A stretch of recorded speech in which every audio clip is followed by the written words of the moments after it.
back. Yeah, that's right. Survivor Oh, Specials, did it Bill and freeze? Robert. Oh no.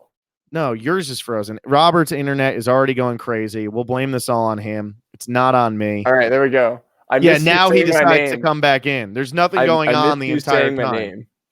And now all of a sudden he's coming back in. What's going on, intern? What are you doing? What's going on? I just watched a great episode of Survivor. So much fun. Did you? Yeah. Which channel was that on? Because I was on channel 2. Whoa. Every episode of Survivor is good Survivor. I can't wait to talk about this. This is going to be so much fun to break down. I love that your internet just went out. Interns, this is from Corwin Green, who is a patron. Intern's internet is as nuts as Elizabeth's lie. I love that. Like, way to go, man. This is your big intro into the Survivor world here. You get the premiere recap because Alexa's on a plane, and your internet glitches the second we hit start. Really dropping. I didn't even, you were like, I can't believe I'm about to say this. And then I was like, oh, I'm ready. And then I didn't hear you say it because my internet cut out. So I guess super loser over here. As Gamer Girl would say, intern's internet was it was voted out. We'll definitely break down this this recap here. I'm very excited to talk about this. There's some things I really loved in this episode. There's some things I really hated in this episode. There's some things that made my mother say 4-letter words that should not be said anywhere on the internet, but she was saying them because she was really mad. Especially by someone's mother. That's if your mom says something like that, like, ouch. That's my mother's one of those truck driver ladies. So, we had Janet, who was Queen Janet. I love that I can already start standing Janet. This is going to be so Janet's incredible. Amazing. Janet is Lauren Rimmer 2.0, and I'm here for it. But better Lauren Rimmer. I got such a good vibe from her this first episode. Lauren Rimmer took a little bit to get going. Janet just comes in, makes his fire. Just ready for it. How long did it take her to make that fire? 5 minutes? Oh my God, probably 5 minutes of TV show and probably 5 minutes on the island. Josh is not an artist, says Janet did get a lot of screen time for being in the tribe, not at Tribal. Yeah, you're not kidding, especially since Dean Kowalski. There's a man named Dean on this season. Did you guys know that? He has some great shoes. He's rocking those gray Air Force Ones. I think it's worth it, having shoes like that. That's how he got cast. It was having the gray Air Force One. So if you want to get cast, I also liked his jacket when he went to vote at night. He had a great jacket on. But yeah, we have a lot to break down here. I actually thought that the first hour of this episode was phenomenal. They did a good job of really introducing us to all of the characters, giving all of them really long confessionals. That was probably the thing I liked the most. It wasn't just jumping around like we see in so many premieres where it's, I'm going to win because I'm this, and I'm going to win because I'm this, and they're like all on the boat coming in. This, we really got well thought out, almost stories from every character, and I thought that was really good. We got stories from like almost every person. The only people we didn't hear from were Aaron and Dean, I think. We heard from Aaron, but not really a story. And I think that's why it was so blatant Ronnie was going home tonight, was because we didn't hear from the two people who were supposedly aligned with him. And everybody else got such fully fleshed out characters. They're really setting us up to like those Lyro people, except for Aaron and Dean and Ronnie. So when Ronnie goes home, like when it was between Ronnie and Vince or Ronnie and Elaine, I was just like, yeah, obviously. Like there was no way that they were going to send Elaine home after making us love her like that. Right? No, absolutely not. I mean, her crying at Tribal, which, gosh, everybody who participated in our prop bet game, start throwing some shade at Alexa. Not yet, because she hasn't watched it yet. I'm sure she logged off of all internet. But she's the one who wanted to bring back cries a tear for the prop bet game. And this is why Will and I didn't do it. Everybody watched Vince cry tonight, right? Everybody watched Vince cry tonight. But did anybody see a tear? Because I sure didn't. So this is going to be so much fun. I know. I can't wait. I'm making Alexa figure this out. I'm ready for all the screen caps and like you zoom in like right on his face and it's like these 3 pixels are a tear rolling down. Like we don't know. We'll figure it out. Yeah. Elaine's the only one I know for sure who cried, but I think that was her playing it up in case Ronnie had found an idol. Like we wanted, and maybe she was playing it up to Ronnie and Aaron to be like, hey, also, it could be Vince who's going home. Like, we don't want Vince to know that he's going home and he doesn't play an idol because she kind of knew she wasn't going home. So I really like what Elaine was doing in this episode. We definitely are supposed to. She's the fan favorite, I think, after week 1. That's at least what we're supposed to think. Absolutely. Yeah. I just don't think that is it going to last. How long is Elaine going to last? I think she goes deep in this game, but I don't know if this magnitude of how much we're supposed to like Elaine in this first episode is going to continue throughout the rest of the season. Well, so what was crazy to me is I don't know like how much of a real reason this was for voting Elaine out, but they're like, yeah, you're too likable. We can't take you to the final three. Like what? Like it's day three. Like don't Mhm. worry about the final three yet. Just worry about anything else. So Remember, if that's what the meta of Survivor is, like I don't know how you even play this game anymore. Like being likable isn't an option. Like what do you do? well, and I think that goes back to just maybe some of these people. I think a lot of them are super fans, but Elizabeth, we'll talk about Elizabeth tonight, but clearly not a super fan. I'm not sure that Aaron or Dean, maybe Dean is, but I didn't get anything from him tonight. Yeah, saying somebody's too likable. I mean, remember, it was just 3 seasons ago that people threw a challenge to vote out Bradley, and I don't think they were doing it because he was likable. Love taking my digs at Bradley anytime I can. Yeah, I agree. Like, why would you vote? Why would that be your reasoning? Like, you're going to vote her out 20th because she's likable? Okay. And now you have to vote out 16 more people before you even sniff a final 3. Right. Exactly. Well, like I'm going to vote at this person I'm friends with. Oh, now I don't have any allies. Oops. yeah, Sorry. it doesn't make any sense. And Carl has a message. He says, you never really know, intern, until you play. Right, so, you know what, intern? Maybe you should just stop talking. Maybe that's what Carl's saying. Maybe Carl should come on the show and teach me a lesson. That would be fun. Yeah, that's what's going to end up happening. A couple things I did not like here. The voting confessional booth thing that Rob and Sandra were sitting in. I've never cringed more at Survivor. And I thought it was really funny. I hope that they like wean it off a little bit, but like when Ronnie was like, "Yeah, I'm from Boston," and then Rob turns to Sandra and he's like, "Yeah, that's where I'm from." Like that was really funny. Bad. That was not a delay in the internet. That's just me pausing for dramatic effect. Bad. I don't like it. Here's why I don't like it. Here's my real concern with it. It's the fact that it is Survivor telling us what to think about these players, because we already know Rob, we already know Sandra, we already have feelings for them. Most people already like them. And who are they commenting on? Karishma is smart. So now the audience says, oh, we're supposed to think that Karishma is smart. And then it's, oh, I like Vince. Oh, we're supposed to like Vince. Why can't we just, like, I don't want to be told that we're supposed to think Karishma is smart, that Vince is likable, that, certain players are good and that certain players are going to go home. Like, I don't want that. It's too much. And not only that, the episode title tonight comes from Sandra sitting in her damn voting box. I mean, nothing's stopping you from not liking Vince. Like, you can have your own opinions relative to what Rob and Sandra say. Phil. You can. No. You absolutely can. But what I'm saying is that's the purpose of this. It felt like to me, we didn't need to see the reactions. They could sneak in there and like, that's fine. I love it. It was like a Spy Cooper opening. If anybody's ever played the Sly Cooper games, it's like them when they go walking in and it's like he's on the rooftops above people who don't know he's there. That was them sneaking into the little hut, which I thought was good.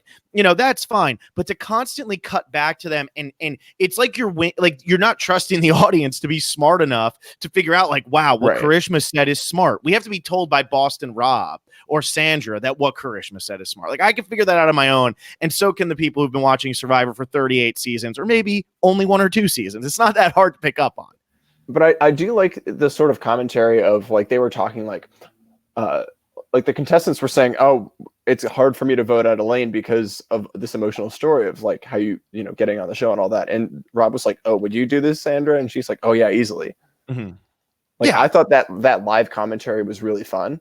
And kind of like a nice contrast of what like the idols would do of like Rob and Sandra just like ruthlessly cutting out friends versus like these new people that have been to their first tribal council and like, are all lovey-dovey and love each other. Oh, we all know that because we've all watched the first 3 episodes of every Survivor season, and then we've all also watched every finale of every Survivor season. So we know that it's going to pick up as we go on and that the cutthroat players are going to start coming out. Evil Vic is going to show up at some point. We know that that's going to happen.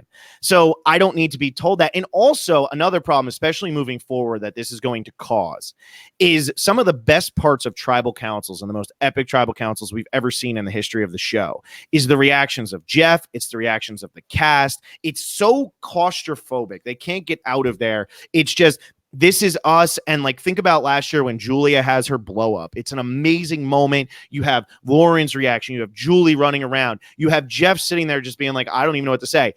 If Rob and Sandra are watching that, they're going to keep cutting back to them and it kind of pulls you out of the moment. because now you're almost like, oh, now I'm watching the spectators watch it, and like we're already a spectator. So I hope that they wean this back a little bit as we move forward. I don't need it. I really just don't need it. Right. I think as long as like they keep those big moments of like the whole like tribal reactions and watching like, you know, Julia's whole thing and seeing everybody, like if they keep that, because sometimes there are points in tribal council where you're just like, you're sitting down and you see all 10 of them there and it's like, yeah, whatever, I get it. Right. I'm looking at them again. So maybe if they replace those lulls with Rob and Sandra as opposed to like the bigger moments, I think it's fine. I do see why you don't like it though, and it does feel a little cheesy. I am going to demote you so quick, but thank you for saving it with that last sentence. You're about to be demoted, but you did. You did a good job. Proto intern. He's growing up right before our eyes, kids. Well, which tribe should we start with here then? Let's jump away from the Rob and Sandra thing because we're going to talk a lot about Elizabeth. I actually think we should start with the winning tribe, the Vokai tribe, Vokai purple, purple-ish. I mean, somebody's just wearing like Tommy Sheehan's wearing like a light blue sweater. I love it. Yeah, it's bluish. You know? Yeah, it's bluish. It's purplish. It's not easy for those of us who are colorblind. Are you colorblind? Blues, blacks. Me too. Yeah, it's colorblind people. Purple, like I don't know. It all looks the same. Nice.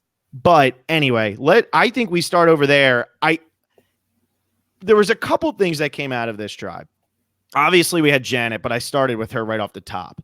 The thing that stood out to me the most is how much we heard from Molly Byman in this episode, despite the fact that Molly Byman is not going to tribal. And I thought that was really telling because she was telling us, much like Rob and Sandra were telling us at tribal, how to feel about the things that were going on here. And it starts off where it's Dan is so good at giving back massage. And then when it starts to bother Kelly, we then have a confessional of Molly saying, it's creepy, it's too much. And then her going around and saying that to Kelly and bringing it up to other people and kind of saying to Kelly, you should bring it up to Dan. I got really good feelings from Molly, and I'm really happy that I went back on my cast assessment and initial reaction to her and just like pushed her into like top 2 of my bootless game, which we'll talk about people who had people in the final 3 of the bootless game. But I had a really good, I have a really good feeling about Molly on this season because she didn't go and she got a lot of content and it was all overly positive. I mean, yeah, it was all fantastic. It was strategic. I don't think we got a lot of like emotional content from her, but like still, it was like, you know, we know about Molly now. Mm-hmm. Yeah, we absolutely know about Molly now. We also know about Dan Spilo, and I think that everybody called it, but I think we're all like 100% accurate. He's going to be the villain of this season, and it looked like he was like trying to back off. He's like, yeah, I need to understand, like it's not the same. It's okay. You know, he was trying to be like the soft older guy. I don't think he's creepy. I think that's just to also add on to this storyline that eventually is going to got by the women. But he was what was his first confession? I mean, his first confessional was something like right along the lines of, you know, just the most villainous thing you can say on the first 3 days of Survivor. This is how I get people to like agree with me. Like, this is what I want to do, and I'll be able to do that on Survivor and control people. Like, what? Yeah, like, that's super villainous. Yeah. Yeah. So I think that we're being set up for Dan to be a villain. I think that's why we got the touchy content, which honestly, like, it's so uncomfortable. It's so bizarre. I felt so weird watching that. So bizarre. Moving over to Kelly though, I thought it was a good sign that she was able to like not just be like, oh, I don't like Dan because he's like touching me or whatever, but that she was able to go and like just like mend that bridge immediately. Like, yeah. I thought that was really like socially aware of her, and it's good that she's able to fix that like on day 2 or something.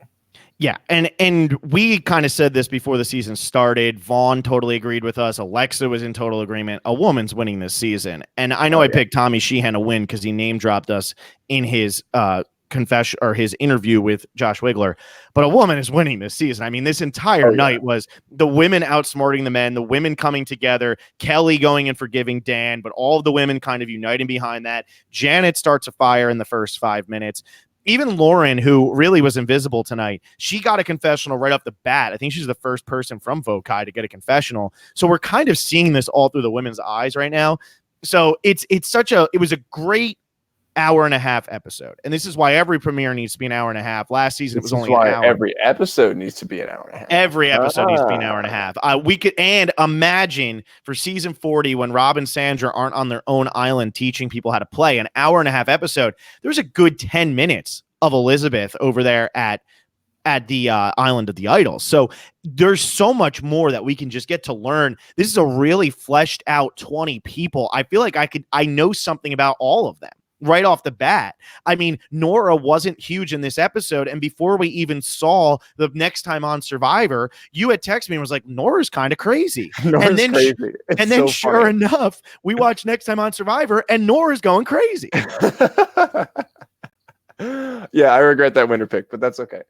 We'll move on from that. We'll move on from that. You also had Ronnie in third place on the Bootless game. I just want everybody to know. Oh, no. Yeah, okay. Whatever. You win some, you lose some.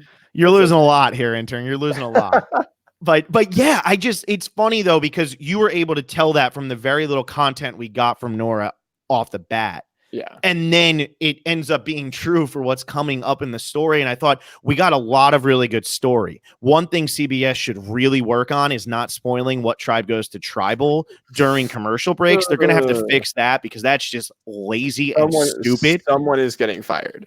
Well, no, they did it 4 times, 5 times. They did it 4 times. Oh, God. But how does that get by? And like, I get on a normal show, it wouldn't matter. It'd be like, oh, somebody jumping off a bridge. And I get the main thing of Survivor is to show people putting their torches in. It's okay if for the rest of the season you show what you just showed here, but we don't need that. We get it. Survivor fans who are watching Survivor know what's coming up down the line. We've watched it for almost 20 freaking years. We get it. And for them to do that, and especially with people who look like Tom Laidlaw and Elaine and all that, you just know it's them going to tribal. And I literally just like threw my pen across the room. I was like, CBS, it's the premiere night. Come on. You got to get that under control. You're like, is that the person that looks like Tom Laidlaw? Oh, it is, because it's Tom Laidlaw. Yeah. Yeah. And again, Orange goes to tribal, so we're always on the lookout for that anyway. And I was like, well, that doesn't look like Brendan Shapiro, and that doesn't look like Carl Boudreaux, and that doesn't, I mean, you just got your eyes peeled for it at this point. So I don't like that. I don't like that at all. They'll have to fix that up. It's probably just for the premiere. It didn't really ruin too much of the episode because that immunity challenge is a dreadful performance from Lyro. But that looked so difficult, though. Like, that was grueling. It was grueling. I'm just kind of surprised. It almost was like the pieces were stacked in a certain order where you could only use a certain amount, like a certain grouping of pieces for each puzzle. So why did they start like panicking? Like those pieces weren't going to fit together properly if like in any other way. It's not like you could accidentally put one on there. Like they're only going to fit together one way. And they started trying to pull it apart. And I just don't understand why they were doing that. So I think I think there is a way for like, I was thinking about it. I'm like, how could you mess up the pieces, right? But like, if there were 2 empty holes, let me explain this. If both pieces like going together were all empty holes, then they could still fit, even if like the pegs like didn't really align, right? So maybe like, I don't know if that makes sense. I don't have any like visuals or anything, but I think there is a way that you could have like a wrong piece go on something and then like completely throws the rest of the challenge off. So I think maybe that's what happened, and like, if you think you have a piece right and it's wrong, and that could just mess up your whole thing. And I guess that's what happened. Ryan Chan says Mike Bloom said that one of them thought there were decoy pieces. I don't think there were decoy pieces because the other tribe put that together way too fast. Right. And we'd have to like look at the screen again, but like maybe like there weren't. I don't think there were any extra pieces on purple though. I think there weren't extra pieces. So I think that they just kind of overthought it. Maybe, and all they had to do is actually spin the piece around until it fit in. I think that they just messed up, man. I really do. I think Lyro just blew it. Hey. Also, during that challenge, like, did you see Jack? Like, he like climbed his way up, and then like he was like, "Oh, people need me," and then like went back down the rope and was like grabbing people and pulling all of them up. Yeah, like, he was pulling Jamal up, and Jamal's not a small dude. He was just like, boom, get like, up. That was crazy. That was some insane challenge performance by Jack there. Yeah, I thought Jack was great, and Jeff even said it was a hero move. And see, I'm okay with Jeff saying things like that because that's what Survivor is. It's him commenting on what he's seeing. But imagine if Boston Rob and Sandra were sitting in like a little thing in the trees, and they look down like, "Wow, Jack's a hero." Like that guy's cool. Yeah, exactly. Cool. But yeah, he was really good in that challenge. Their puzzle they just put that together super easily. I like Dan giving everybody high fives before it was even remotely close to being done. I don't even know why they did that, but that was fun. It was great. It was great. I loved it. I absolutely loved it. A couple other people that we haven't talked about on that tribe yet. One of them, Tommy Sheehan, he got a really good episode. It was a very small, it was a very, what do you call it? It was like all his time came at one time, but it was really good stuff that we got from him. Really good content. Yeah. Him talking about how he wants to be that person people can come to one-on-one, all of that.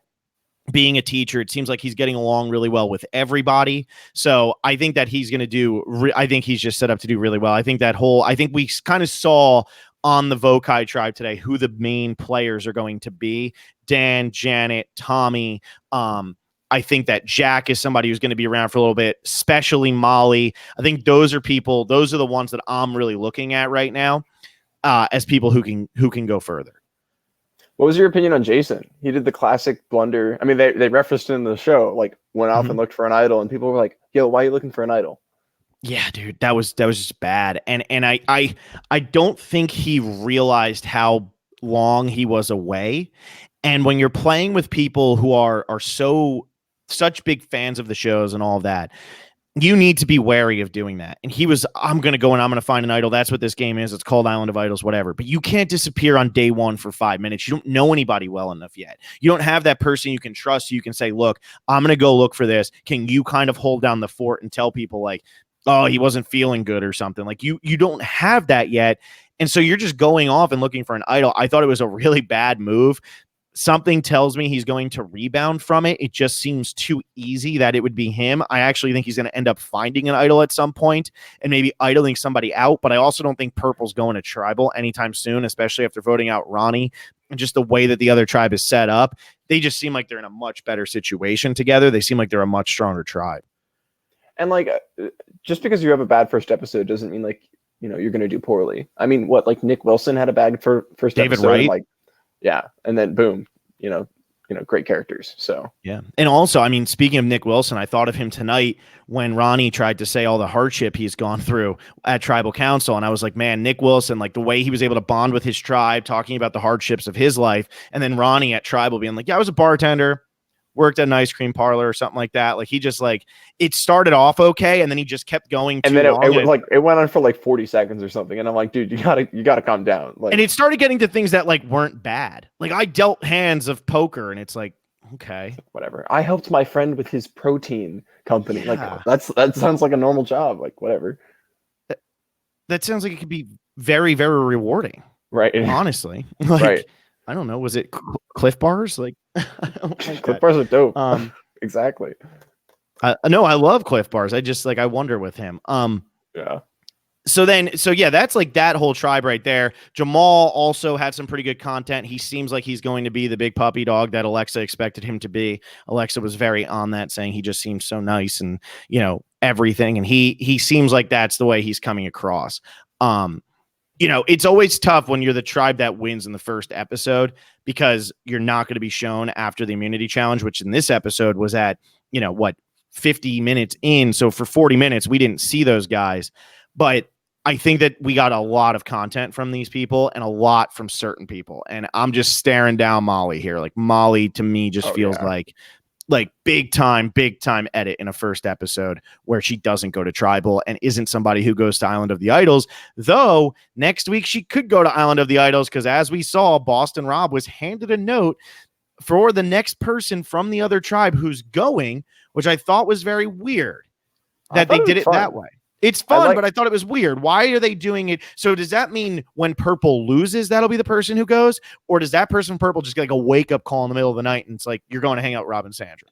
So I thought, I think I saw this, and don't quote me on this. I think I saw this online that the method that people go to the Island of the Idols, like every time will change, maybe, or it's just going to keep alternating, which is kind of what it seems like. But I mean, yeah, maybe it'll be like one of those, like a Chris Noble thing where they're like, all right, you got to wake up in the middle of the night and then go, and then they'll teach you something. Like, who knows? Maybe.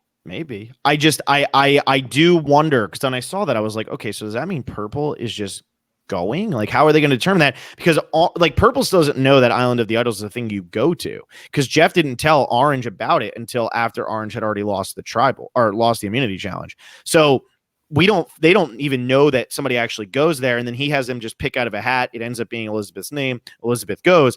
Purple doesn't even know about that. And now, like, is that person from Purple, is that just already set up when like they lose eventually or something? And it's just like, okay, you're the person who's going. Like, I'm a little confused how that's going to go. Yeah. I mean, I'm excited. It should be some quality TV. But yeah, I don't really know either. I don't have any other ideas of what they could do.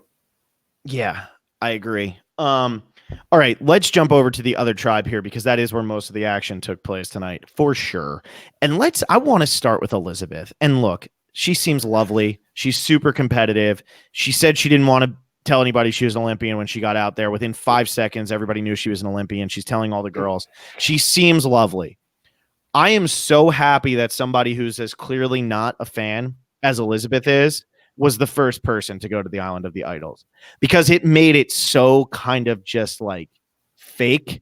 And like remember when Jacob was the first person to go to Ghost Island? It's like, wow, this huge fan is going to Ghost Island. That's awesome. That's how it should be. Like, he's going to love this.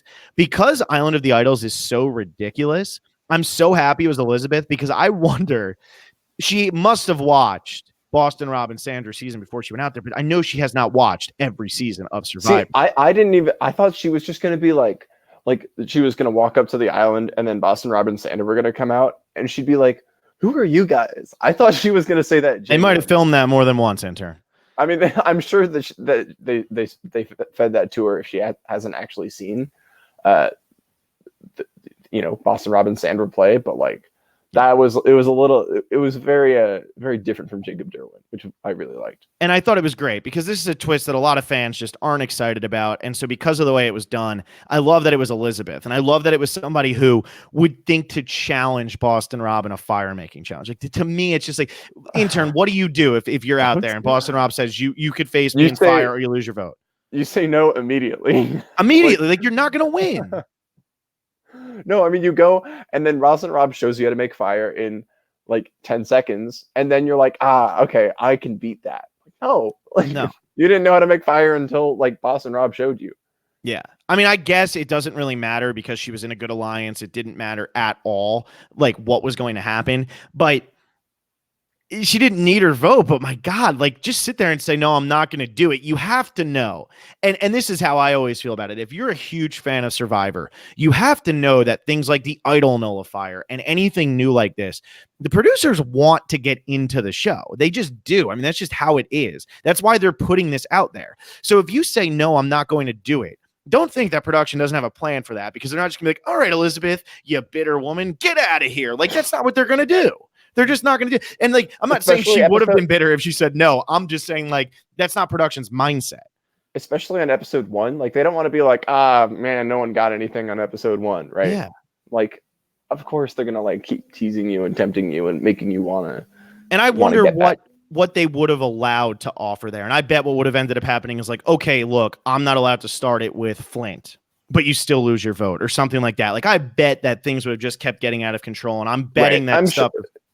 We're going to see this later. I feel like Rob and Sandra don't like come up with it on the fly. I think all the lessons are like planned out or something. Yeah.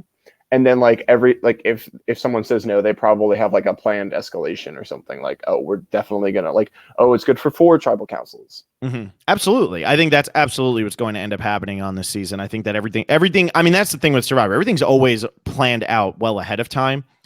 So you have to be thinking like that. Like, if Chelsea Walker is the one who goes there, which I think this is the first time I said Chelsea's name, and we're 28 minutes into this podcast, which is crazy because Chelsea is going to be a star. But, you get 28 and a half minutes into this podcast to hear Chelsea's name. But if Chelsea goes out there and she sees Rob and Sandra and Rob says, will you make fire against me? She's going to go, hell no, absolutely not.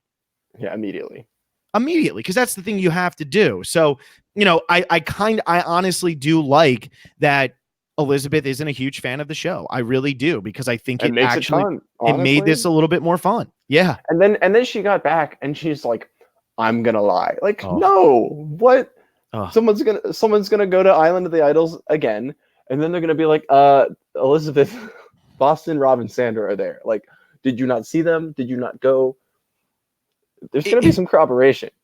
it's crazy to me because imagine, intern, if you come back from Island of the Idols and everybody's like, what was it? What was it? Was it? And you just look at them and you go, you're not going to believe this, but Boston Rob and Sandra are on that island. That doesn't hurt you in any way because everybody's just going to be like, what the hell do you mean Boston Rob and Sandra are on that island? Yeah.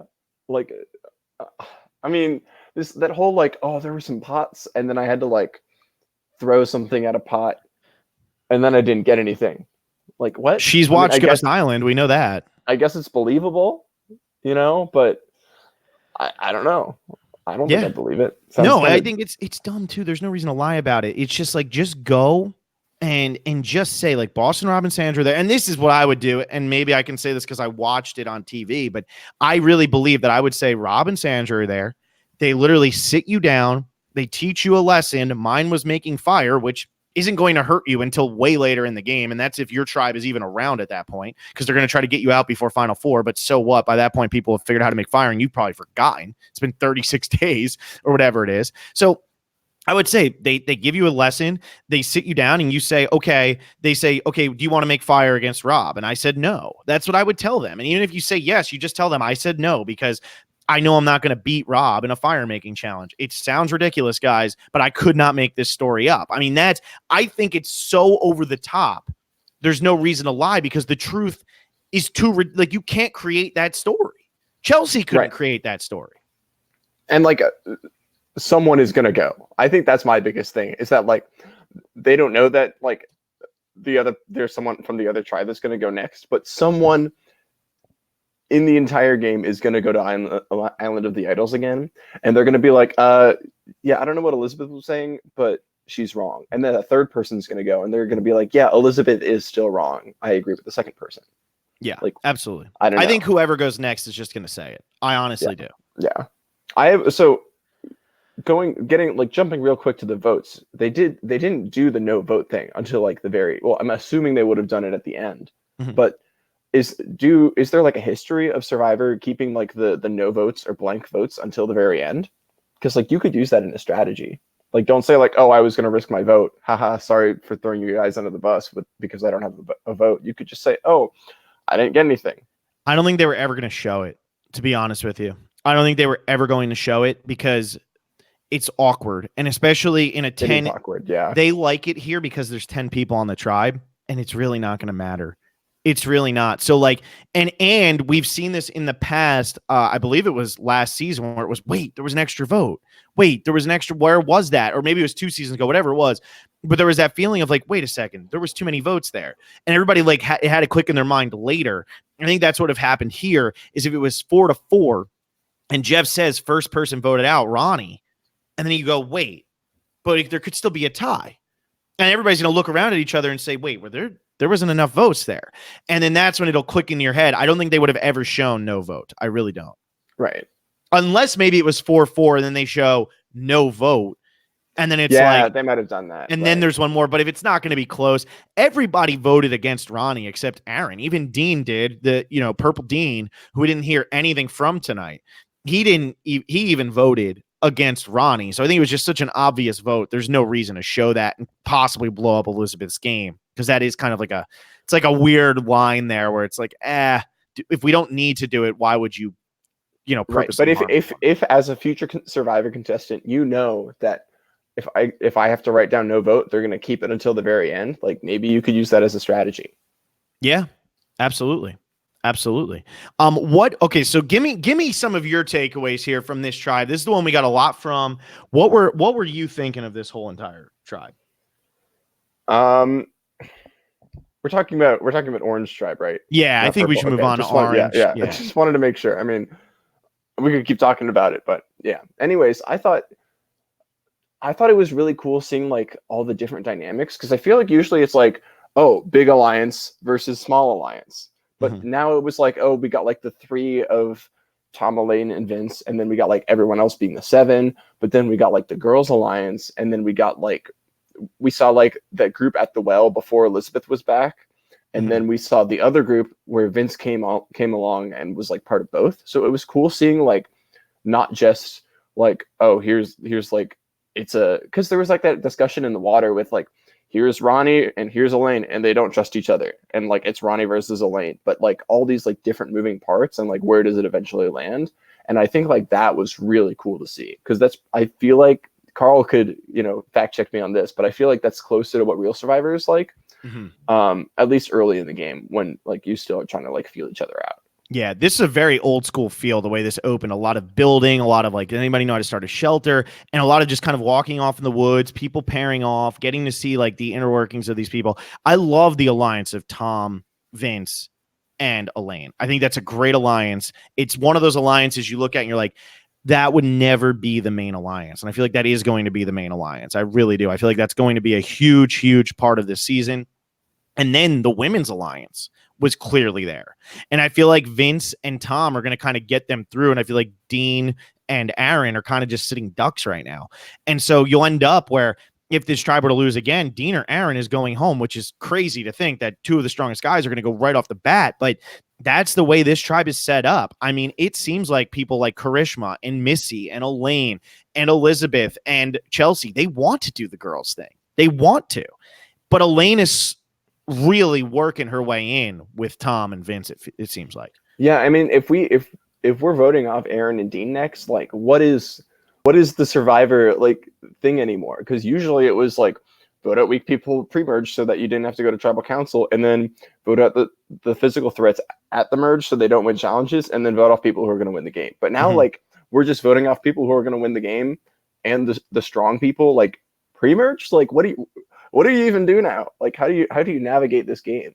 I think what's starting to happen, and we kind of talked about this with Vaughn a lot in our fantasy draft, where this has Jeff's fingerprint all over it. And there's a lot of super fans on this season, but a lot of super fans of Survivor are like nerdy dorks. Like that's just what they are.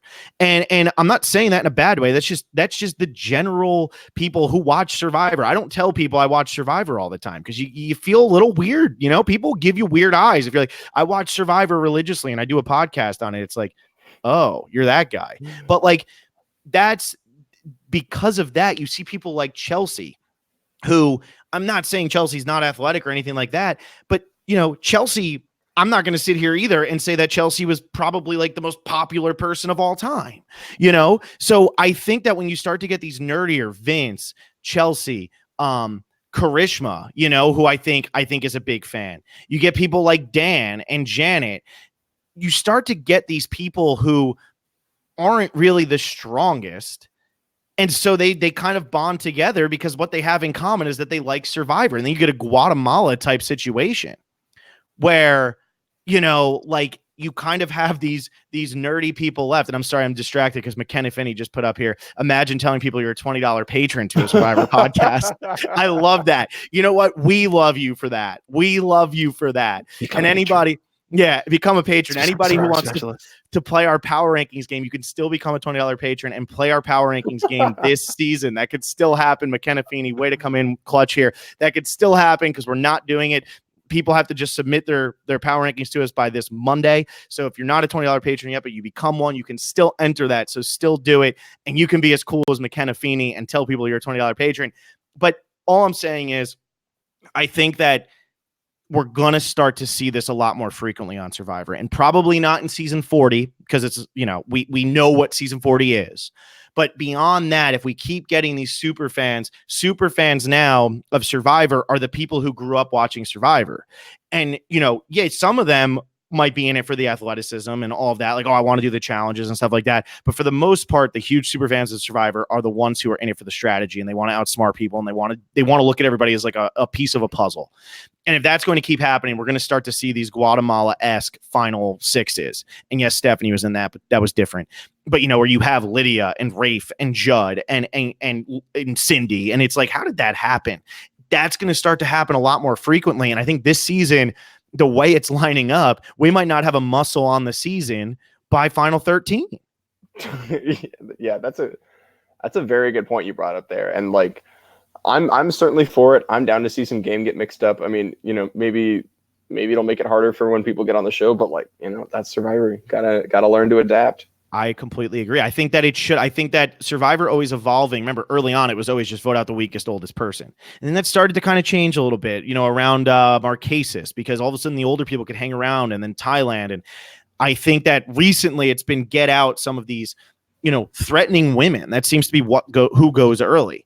And I think we might see a shift to get rid of the threatening men first, because you don't necessarily need them to win the challenges. This whole challenge came down to puzzles. So whether you were an hour behind or an hour ahead, it doesn't matter if you can't do a puzzle.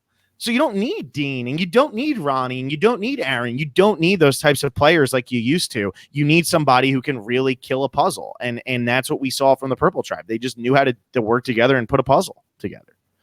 Yeah, and Ronnie, maybe he was too schemy. I don't know. And if that's what gets you cut, like, there you go. That's how Survivor works now, baby. Yeah, I think that Ronnie just came across insincere to everybody. I really think that was his biggest downfall. He just kind of seemed like, okay, I'm going to sit back, I'm going to watch, and now I'm going to approach you. Elaine saw right through it. Ronnie's like, right I'm through it. Friend Elaine, and Elaine's like, this dude and I, like, we can't trust each other. I'm not going to trust him. Yeah. Straight. I love that. I love that. And she just did the fingers, like I knew right away. And I think that speaks to the direction of this season. And, you got Elaine here who is a lot smarter than people are going to give her credit for off the bat. And I think that's great for her. But, another person who I thought had a really good episode, despite it being smaller, was Missy. I thought Missy had a really good episode. She had we got her whole backstory in this episode. Oh, it was like the second or third confessional. It's just like, yeah. Hey, here's my entire crazy life. Like, wow, that's a lot for episode 1, which is insane. Yeah, I think that's great. And that doesn't happen often. We get the whole backstory. Even Nick Wilson in his first episode, he had the whole thing about his mom. And now we see this from Missy. And if I had to rank who got like the most, dramatic personal content, it's Missy for sure. Absolutely 100% it's Missy. Elaine got close a couple times, but we didn't hear everything about Elaine that we were reading in this pregame press. We got everything from Missy's pregame press in this episode. So I think that's really cool. I really like Missy. She was my winner pick beforehand, and I'm glad to see she's looking even stronger. And I don't see her going home anytime soon. So yeah, anything from there? I agree. I think she's in it for the long haul. Missy's going to stay around, had that great personal content. Mm-hmm. Yeah. What did you think of Tom Laidlaw's game here? And I know we kind of talked about the entire alliance, but what did you think about his game, kind of going with the weaker, I would say the weaker people when he is like an ex-athlete? We don't see that often. I felt like it wasn't necessarily like the weaker people, but the reason they gave him the show was like, I'm going with these people because we are all the hard workers. And if that's something you can bond over, like, go do it, like, take that and run with it. I feel like he would be able, he seems like he's socially capable enough. He doesn't just seem like a meathead that's going to be like, I can't make friends with anybody, but I think he's doing well. I think he's playing a good game so far. Yeah, I thought he had a really good episode. I thought he had like a really, really, really good episode. Like, very positive. He wasn't aggressive at all. Doesn't seem like he's going to be a bruiser. And he just seems like he's a nice guy. And it doesn't matter who you are. It just seems like if he gets along with you, he gets along with you. And I think he did a really good job of that in this first episode. Right. Even though he's like, I don't know, 250 pounds of muscle or something, right? Like, yeah. And he doesn't have a spleen. There's a fun fact. What? How did you figure that out? He had his spleen removed, and that's why he has that scar down his stomach. Ah, fun.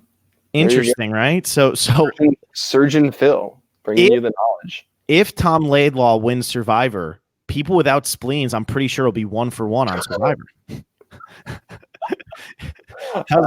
Someone's going to fact check you, and you're going to be wrong. There's going to be like 1 or 2 other people that don't have spleens on Survivor, and they'll like 19th place on the season. 19th. Yeah, exactly. It turns out that it's who else has lost Survivor without a spleen. Bradley just texted me and said he doesn't have a spleen. So really? No, Bradley did not just text me and say he doesn't have. I'll check with him though. I'll make sure that he has one. Otherwise, he could be our other one. Yeah, there you go. Tom Laidlaw and Bradley. Well, what about you made this crazy little prop bet thing.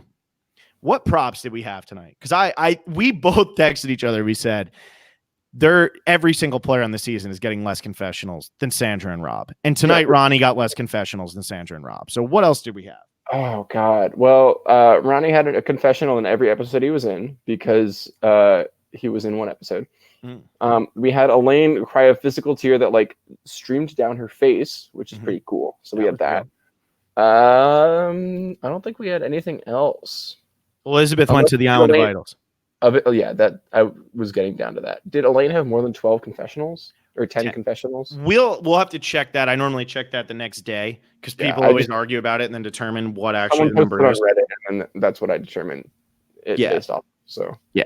And intern's updating this now because it's his baby. He's so excited. He made it look I so know. pretty. we don't have to manually enter them by hand now, which is great. I know. You guys do the work. I It's know. fantastic. So what's your overall feel? Sandra's mouth got blurred. That was Sandra would have gotten 2 things tonight because she had the episode title and her mouth got blurred. So it's really not. We should have just put Sandra and Rob in there. I saw this like fan. You know how they like don't have the intros this year? Yeah. I saw this like fan thing on Twitter that I'll send to you later, but it was just Rob and Sandra's intros from like all their seasons like alternating. So it was like Rob, Sandra, Rob for like the whole thing, and it was really I fun. love it. Oh yeah, that was by Wes Dorn, I'm pretty sure. Gamer Girl says Elaine Dean and someone else had their mouths blurred. Did they? We're gonna have to rewatch the episode. We will. I gotta get used to that, and we will thank Gamer Girl for pointing that out to us, keeping us on. I gotta go back and start watching the episodes, looking for that. I'm not used to it. I'm used to looking for episode title and crying and things like that, but I'm not used to looking for mouth blurred. I forgot that was on there, so I have to go back. We'll have to look for that. What's your overall thoughts? We're gonna be moving forward here. A lot of episodes. We're gonna have a lot of intern coming up. What are your thoughts overall, and how you feeling about how this is gonna shape up? Who's your post episode 1 winner pick too? Oh God, well I'm enjoying it. I'm enjoying the season so far. I thought it was a great first episode. We got a lot of setup, and you need that setup to make it a juicy, nice finish of a season. So, winner pick, my winner pick on the boot list was Nora. I'm not regretting that because I knew that was a risky choice. Let's go with Dean. Would be funny because I like his shoes, but I'm not gonna go with Dean. Let's go. This is hard. Who's yours? Well, I think it's going to be Molly after what I saw in the first episode. Missy's my winner pick from beforehand, but we saw so much Molly tonight. I would go Tribe That Won. Yeah, that's a good point. For Tribe That Won, I thought she had a really good episode. And maybe it's just a huge episode. We've seen that in the past where somebody has a huge episode week 1 and then goes home week 2. But I thought she had a really good episode tonight. I really liked her. So yeah, I'm happy I moved her all the way up to second place in my bootless game because I think I needed it. I like this episode a lot. There were certain things I didn't like. Like I said, I hope they tone down the Rob Sandra at Tribal thing. I hope they tone down some of the Rob Sandra, even when they're explaining stuff to people. It feels scripted, and I know it's probably not. Some of it is, but it just feels awkward because Rob and Sandra aren't actors. And I think like Rob kind of bought into it a little bit more than Sandra did, and that's why we saw so much more Rob tonight than Sandra. But it just feels weird to me. Like it's different because when you watch Rob give a real confessional, he doesn't sound like he does when he was talking tonight. And it's weird. I don't know. I mean, one season of it, we can deal, right? We've had weirder twists, Medallion of Power, but like Medallion of Power. Yeah, but that one didn't really take up any time. Corwin Green. I remember when Mari Takashi got a huge first episode without going to Tribal. We all know what happened to Mari after that. We do. Rest in peace. And also Morgan Ricky had a pretty good first episode in Ghost Island too. She did, yeah. Did, but she didn't go second. She went a little bit later. Third. Oh, that's right. She did go in the second episode. That's true. That's very true. And who had no confessionals in the first episode of Ghost Island? Bradley Clyhe. So all I'm saying is last name right. I think I've heard you pronounce it like 4 different times. 4 different. He tells me every time that like I'm about to introduce him on here, and then he disappears. Which, by the way, he's going to be doing one of our power rankings and predictions episodes coming up shortly. He says he can't wait to talk to Intern. I had to get people lined up who are willing to deal with Intern for their time and who actually doesn't like Alexa that much, so they would be willing to do Intern. So. We actually have a couple people who jumped at the opportunity. I don't know what that's. I hung out in real life, and now he wants to be on the podcast with me, which means we're officially best friends. I'd like to announce. I think you guys are best friends. Just don't tell Bradley. And Bradley Carl says, yeah. Carl says, I think this is referring to Missy. She's my pick, Phil. Keep her name out of your mouth. I guess that means that he doesn't want everybody to start hating her the way that they all started hating Vic because of me. So yeah, I don't know. But all that being said, intern, do you have anything else you want to add to this, or is this a premiere recap in the bag? This is a premiere recap in the bag. That was a pretty good episode. Yeah, I agree. We will be back on Sunday. It will be intern and I. It'll be 5 p.m. Eastern, or I'm sorry, Pacific, 8 p.m. Eastern. We will be with Rick Devens. Oh, yeah. He's coming back. Oh, yeah. He can't wait to talk to intern. He said the only way we do the podcast it was intern. This is not true at all. I just texted him, was like, hey, can you handle intern? And he said I could try. So, you know, he said that it's going to be Rick Devens. Super excited to have Rick on Sunday. If you want to be a patron, like we said, you can still enter our $20 Power Rankings game. It's not $20. It's not like you're gambling. It's $20 to become a $20 patron. We also have a lot of season 40 material that is for the $20 patrons. So if you become a $20 patron, you get all of that season 40 material, which is all on our Patreon. We also have different tiers: $1, $5, $10. You don't have to be 20. If you don't have $20 to contribute a month, $1 a month, that we certainly do appreciate that. Yeah, exactly. So you could just come on. We have different tiers. We do Q&As. We have a Facebook group. We do retrospectives. Alexa and I just casted 2 different seasons of Celebrity Survivor. So if you want to hear that, it's pretty good. We name drop one of the people that we name dropped made Chris Dixon really excited because it was an Australian, and Chris Dixon is an Australian, and he just was so excited that we had name dropped Samara Weaving. So anybody who's a Samara Weaving fan, you can hear her get cast on Survivor. If you're not a Samara Weaving fan, then you're probably just not Chris Dixon. So that's about all I have to say about that. But if you want to be a patron, follow us on Instagram, on Twitter @Survivor Specialists. And intern, did I forget anything else? I know this is normally Alexa's job, but I think I might have just stolen her thunder. I was prepared and ready to do the whole Alexa outro thing, but I think you did a good job there. I want you to practice it in the mirror a couple times. Okay, I can do that. Yeah, if you practice in the mirror a couple times, and then we'll let you do it. Maybe after Rick's interview, maybe Rick will have you feeling good, and then he could put you on the spot, because Rick could probably memorize it in a second. So, oh yeah, like newscaster, he's got that on lock. Yeah. So yeah, we will be back on Sunday. Like we said, Alexa might appear every now and then. We don't know really what her schedule is going to look like because of the MLB playoffs. So Lucas Silver, I do apologize. Not having Alexa as a post-premiere recap makes zero sense. We get it. Trust me. Alexa wishes she was here. She's on a plane, so she's not here. Yeah, I don't think she knows who got voted out. Yeah, she couldn't even react to any of this, right? It's not like she was like, "Oh, I'll watch the premiere and then not podcast." Yeah. Like she's 30,000 feet up right now. So. Yeah, exactly. So hopefully she flew JetBlue and she can watch it. But if not, so too bad. But anyway, we will be back Sunday. As I said, keep an eye out on Twitter for the official time, but I'm pretty sure 5 p.m. Pacific, 8 p.m. Eastern. And yeah, we'll see you later. Bye.